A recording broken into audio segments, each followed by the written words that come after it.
Hello everyone, welcome to my channel deep study. आज की video में हम पढ़ने वाले हैं biography of Ghiyasuddin Balban. He was the 9th sultan of Delhi Sultanat. Ghiyasuddin Balban का टाइम पीरियड 1266 से 1286 तक था, मतलब पूरे 20 साल के लिए। उनका जन्म सेंट्रल एशिया की तुर्की ट्राइब इल्बारी ट्राइब में 1206 में हुआ था। उनका रिलीजन सुन्नी इस्लाम था। उनकी डेथ 1287 में 81 साल की उम्र में हो गई थी।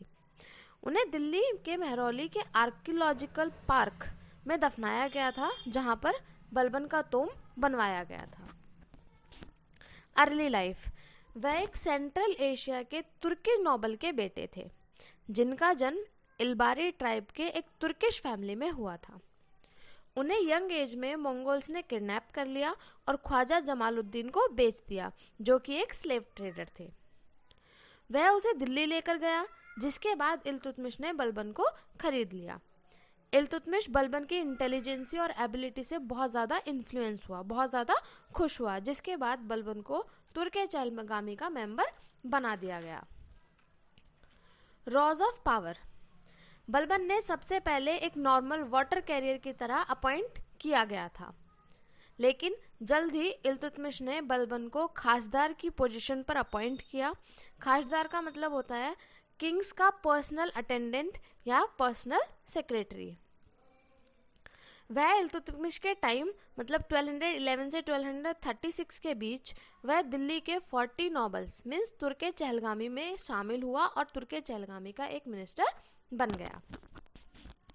रजिया सुल्तान के टाइम पर 1236 से 1240 के दौरान वह अमीर शिकर और लॉर्ड ऑफ हंट की पोजीशन पर अपॉइंट किया गया।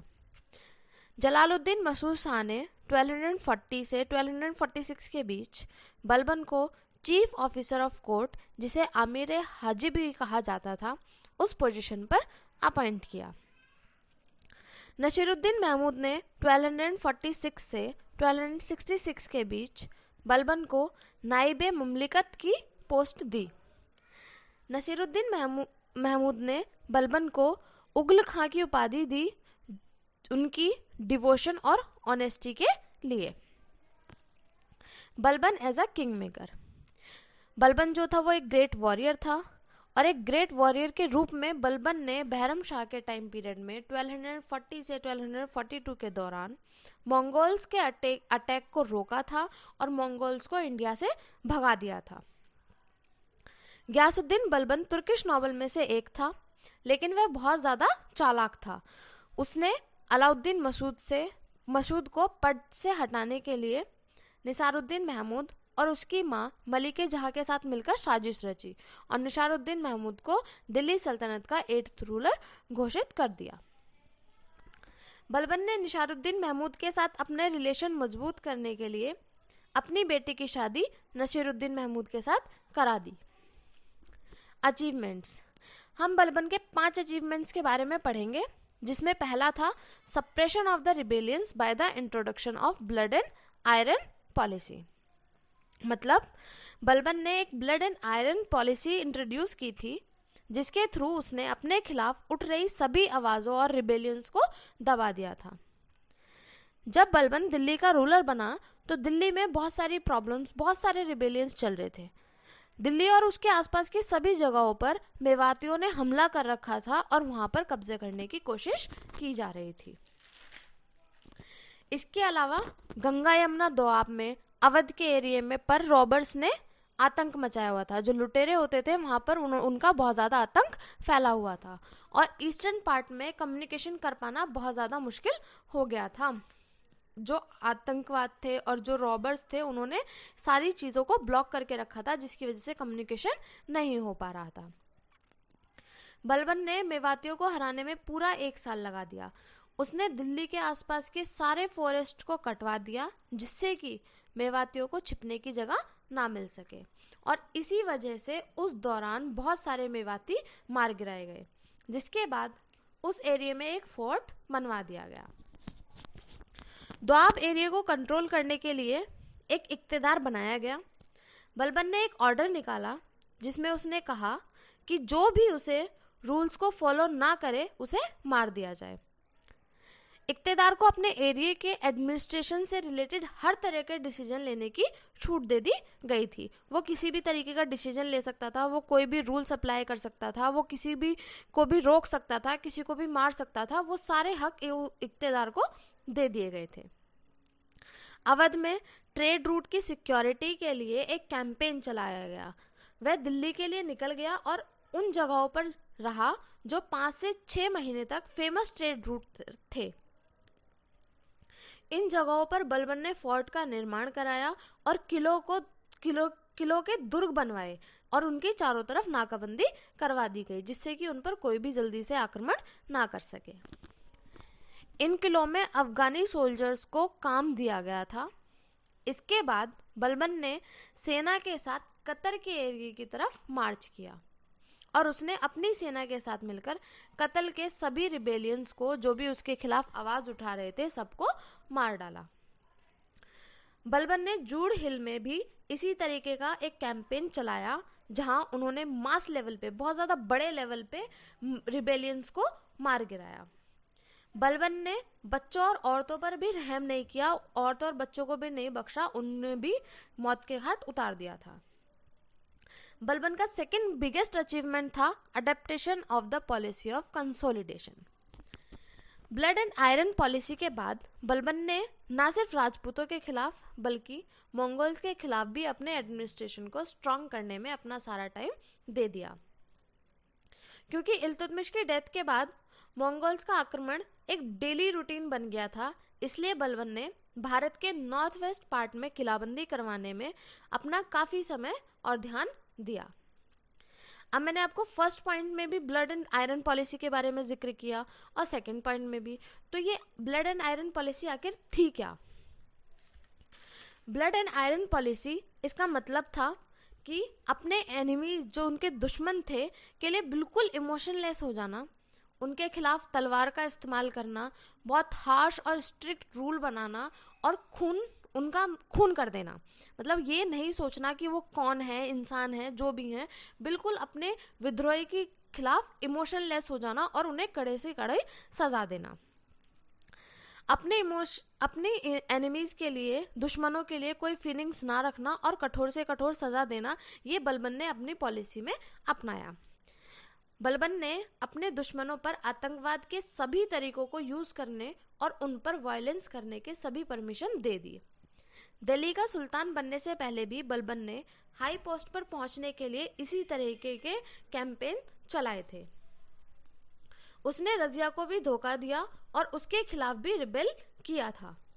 बलबन जो था, उसी ने बैरम शाह को गद्दी से हटाया और अलाउद्दीन मसूद को राजा बनाने का जिम्मेदार बना। बाद में उसने साजिश की और अलाउद्दीन मसूद को गद्दी से हटाकर निसारुद्दीन महमूद को दिल्ली का सुल्तान बनाया और उसका प्राइम मिनिस्टर बनकर उसकी सारी पावर्स को अपने अंडर में ले लिया। इसी तरह एडमिनिस्ट्रेटर को संभालने से पहले ही बलबन ने अपने दुश्मनों के अगेंस्ट तलवार की शक्ति का यूज करने के लिए एक सफिशिएंट एक्सपीरियंस गेन कर लिया था। मतलब जब वो मिनिस्टर बना तो जो उसके सारे एनिमीज थे, जो दुश्मन थे, उनको हराने के लिए उसके पास इतना सफिशिएंट एक्सपीरियंस हो गया था कि अगर वो अपने दुश्मनों से लड़ाई करे तो वो जीत सके। Next, Balban's theory of kingship. Balban एकमात्र रूलर था जो अपने किंगशिप के आइडिया को लेकर बहुत ज्यादा वोकल था। उसने खुद को पृथ्वी पर गॉड का रिप्रेजेंट बताया। उसने जिलुल्लाह मतलब शैडो ऑफ गॉड, भगवान की परछाई की उपाधि ली। किंगशिप पृथ्वी पर ईश्वर का उपराज्य है, मतलब नियाबते खुदाई।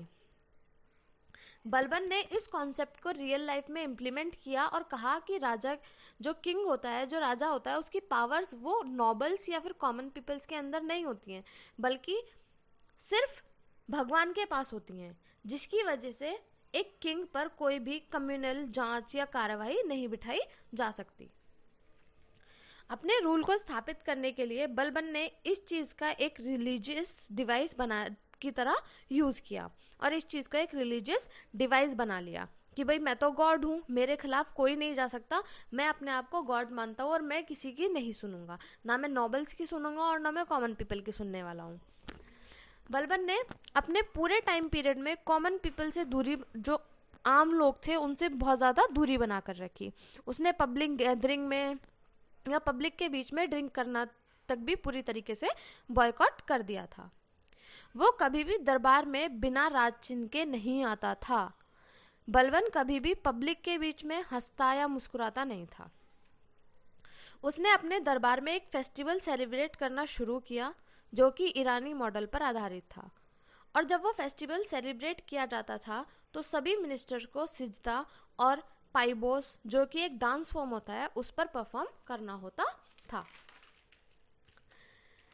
नेक्स्ट, फोर्थ था हमारा establishment of administration of justice और the organisation of spy system, मतलब न्याय प्रशासन और जासूसी व्यवस्था के संगठन की स्थापना। बलबन का जो एडमिनिस्ट्रेशन सिस्टम था वह बहुत ज़्यादा स्ट्रॉन्ग इसलिए था क्योंकि जो एडमिनिस्ट्रेशन की व्यवस्था थी वो दीवान ए बरीद या फिर स्पाई डिपार्टमेंट पर निर्भर थी। बलबन ने पूरे प्रोविनेंस में सीक्रेट न्यूज़ राइटर्स को अपॉइंट किया हुआ था और वह उन्हें काफ़ी अच्छी सैलरी देता था। फिफ्थ था destruction of team of 40। Balban का सबसे बड़ा अचीवमेंट जो गिना जाता है वो यह था कि उसने 40 तुर्किश नॉबल्स की जो टीम थी तुर्के चहलगामी, जो कि इल्तुतमिश ने क्रिएट की थी, उसको खत्म कर दिया। बलबन को यह महसूस हुआ कि उसे अपने रूल पूरी तरह से स्टैब्लिश करने के लिए तुर्किश नॉबल्स की टीम तुर्के चहलगामी सबसे बड़ी प्रॉब्लम थी और उसे खत्म करना बहुत ज़रूरी था। अपने और अपनी आने वाली जनरेशन के लिए उसे क्राउन को सेव करना चाहता था, इसलिए इसी टीम को ख़त्म करने का फैसला उसने लिया। उसने सबसे पहले जो जूनियर तुर्किश ऑफिसर्स थे को तुर्के चहलगामी के मेंबर के बराबर की पोस्ट दी। उसके बाद उसने इस ग्रुप के मेंबर्स को हर छोटी छोटी गलतियों पर बहुत ज़्यादा कठोर पनिशमेंट देना शुरू कर दिया था ताकि लोगों की नज़रों में उनकी कोई इम्पोर्टेंस ना रह जाए।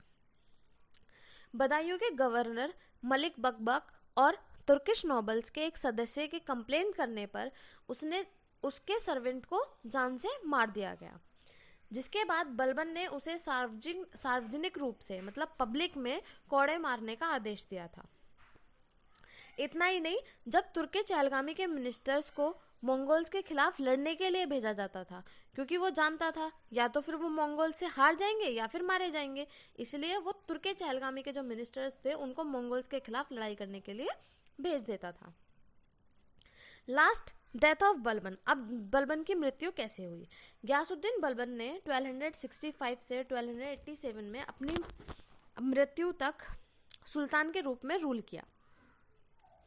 बलबन का उत्तराधिकारी उसका बेटा राजकुमार मोहम्मद खान था, लेकिन वह 9 मार्च 1285 को मंगोल्स के खिलाफ लड़ाई में मार दिया गया। उसका दूसरा बेटा बुगरा खां सुल्तान बनने का इच्छुक नहीं था, उसकी बजाय उसने बंगाल का एडमिनिस्ट्रेशन संभालना पसंद किया। इसलिए बलबन ने अपने पोते और प्रिंस महमूद के बेटे केखासरो को अपना उत्तराधिकारी चुना, लेकिन बलबन की डेथ के बाद नोबल्स ने किबाका को सुल्तान घोषित कर दिया। गयासुद्दीन बलबन की मृत्यु के बाद उसका एक टोम बनवाया गया, जो कि महरौली नई दिल्ली में बनवाया गया था। लगभग 1287 सीई के बीच में ये टोम बनवाया गया था।